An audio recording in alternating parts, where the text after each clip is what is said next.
En 2025, Bryce James a 18 ans et il est déjà à Arizona. Presque 2 mètres, un tir propre et un des noms les plus exposés de l'histoire de la NBA sur le dos. Sur le papier, tout est là pour parler d'un vrai prospect. Sauf que sur le terrain, la réalité est plus dure. Bryce n'a jamais dominé son niveau. Rôle secondaire, minutes contrôlées, bref, un joueur en construction. Rien d'alarmant, mais rien d'exceptionnel non plus. Pendant ce temps, autour de lui, tout s'accélère. Highlight, hype constante, projection déjà lointaine, l'image avance plus vite que le jeu. Alors est-ce que Bryce James est vraiment parti pour jouer en NBA? Hoop culture. Le 14 juin 2007, à Cuyahoga Falls près de Cleveland, LeBron James est en pleine finale NBA contre les Spurs et au même moment, son deuxième fils naît, Bryce Maximus James. Dès son premier souffle, son nom est déjà collé au basket. Alors Bryce va grandir entre Cleveland, Miami, puis Los Angeles. Vestiaire NBA, salle d'entraînement pro, voyage constant, il va tout connaître. Sauf que très vite, le projecteur se fixe sur Bronny. Le grand frère devient la priorité médiatique. Celui qu'on filme, qu'on commente, qu'on démonte et qu'on compare déjà à son père. Bryce, lui, existe un peu en arrière-plan quoi. Il joue aussi, mais c'est pas le projet à ce moment-là. Sauf qu'il va y avoir un détail qui va ramener les caméras sur lui. Le gabarit. Vers 2022, autour de 14-15 ans, Bryce est déjà annoncé à 1m93. Bon, sur un terrain de lycée, ça va se remarquer un peu rapidement. Parce que si tu sais pas, âge comparable, il dépasse Bronny en taille sans toucher bien sûr les 2m06 de LeBron, mais suffisamment pour que les gens projettent un certain niveau avant même de le connaître. Bon, outre ça, d'un côté c'est quand même un lycéen encore discret, souvent intégré dans une rotation dense, et de l'autre, un corps comme je te l'ai dit qui attire les caméras. Certains matchs, il prend peu de tirs et il traverse la rencontre sans être central. Pourtant, chaque apparition circule parce que le public ne regarde pas seulement ce qu'il fait, il regarde ce qu'il pourrait devenir. Et quand ton corps avance plus vite que ton jeu, l'histoire se met à s'écrire à ta place. Alors à 15-16 ans, Bryce commence à apparaître dans des matchs plus exposés. À Sierra Canyon, son rôle est celui d'un sophomore dans une équipe chargée à bloc. Sortie de banc, minutes bien sûr limitées, et il va toucher le ballon assez rarement quoi. Les données disponibles donnent une moyenne de minutes très faible, autour de 7 minutes par match sur des relevés partiels, et une production modeste, dans la zone des 3-4 points. Bon, rien d'anormal pour un jeune dans ce contexte. Sauf que lui, il n'a pas le luxe d'être juste un jeune. Alors l'été 2023 va changer la perception un peu d'un coup des gens. Sur le circuit AAU Nike ABL, avec Strive for Greatness, il a plus d'espace, plus de possession et surtout plus de liberté. Les moyennes restent contenues autour de 6 à 8 points, puis un match explose médiatiquement. 21 points, 5 tirs à 3 points face aux Florida Rebels. Bon, c'était un très bon match, mais ça va totalement être surmédiatisé. Du coup, les clips prennent plus de place que sa saison entière. Ce soir-là, le public ne va pas du tout retenir et il a progressé. Il retient, il fait presque 2 mètres, il shoot et il s'appelle James.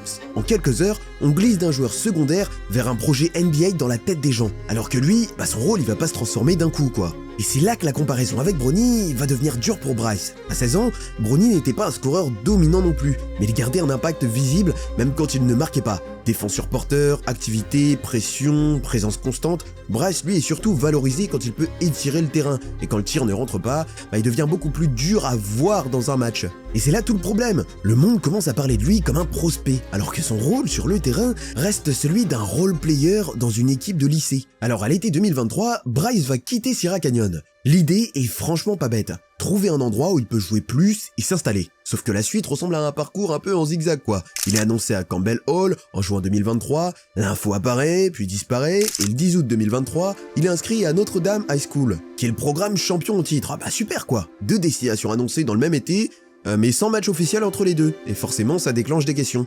En Californie, un transfert sans déménagement peut te rendre inéligible. Résultat, Bryce s'entraîne, il est présent, mais il ne va pas jouer. Il regarde les matchs en tenue, les semaines passent, les saisons démarrent, et ses statistiques restent bloquées parce qu'il n'a pas de minutes officielles.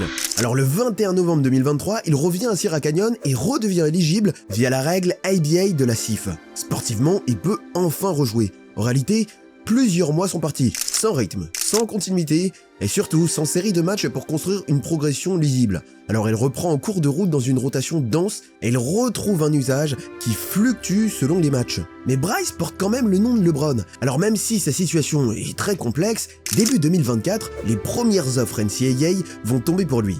Duquesne, Ohio State, Notre-Dame College, sur le papier, ça fait franchement sérieux. Sauf que si tu regardes le timing, il y a un décalage évident. À ce moment-là, Bryce n'a toujours pas enchaîné une saison complète au lycée. Il sort de mois compliqués avec des transferts, des changements d'environnement et des périodes sans jouer. Il revient en cours de saison, il n'a pas un rôle fixe, il alterne les minutes.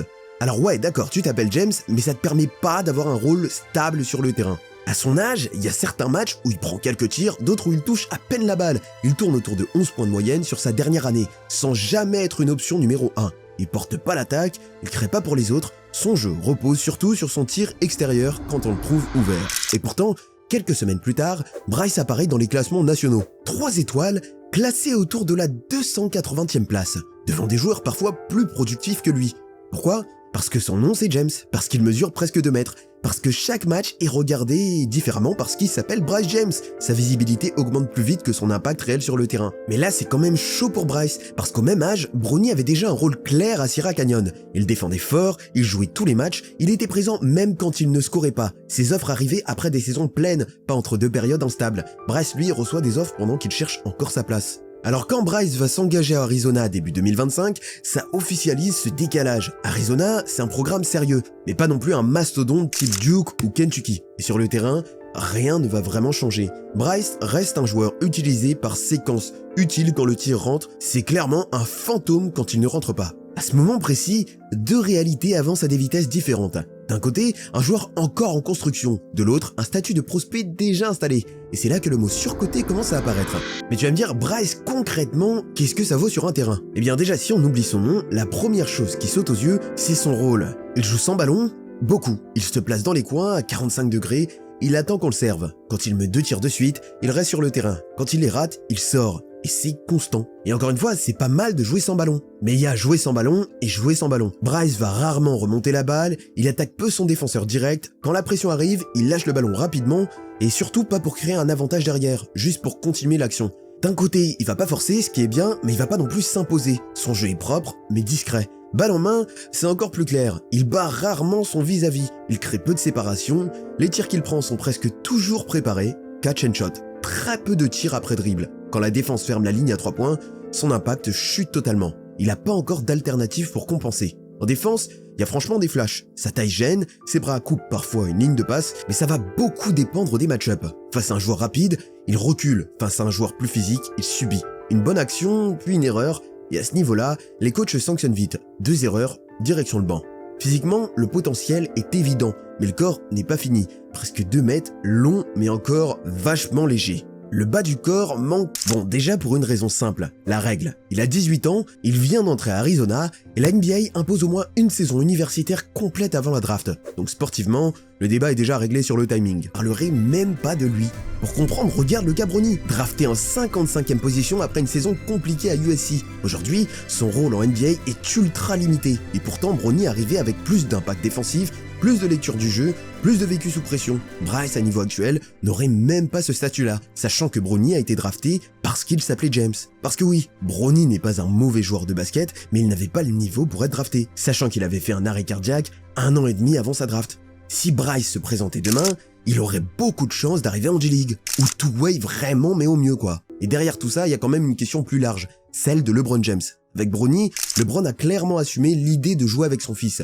Pour Bryce, rien n'indique que ce scénario sera répété. LeBron approche de la fin, il peut très bien choisir de partir sans forcer, sans pousser les Lakers à le drafter, et sans accélérer surtout artificiellement le parcours de son deuxième fils. Et ce serait peut-être la meilleure chose pour Bryce, avoir du temps, faire plusieurs saisons à l'université, construire un vrai profil, arriver en NBA pour ce qu'il est, pas pour ce que son nom représente. Au fond, tout se joue là. Est-ce que Bryce James va suivre le chemin pressé de Bronny, ou est-ce qu'il va prendre le temps que son jeu demande, quitte à voir LeBron partir avant lui? Donne-moi ton avis en commentaire, et si tu veux regarder l'histoire de son frère Bronny James, clique ici et surtout, abonne-toi.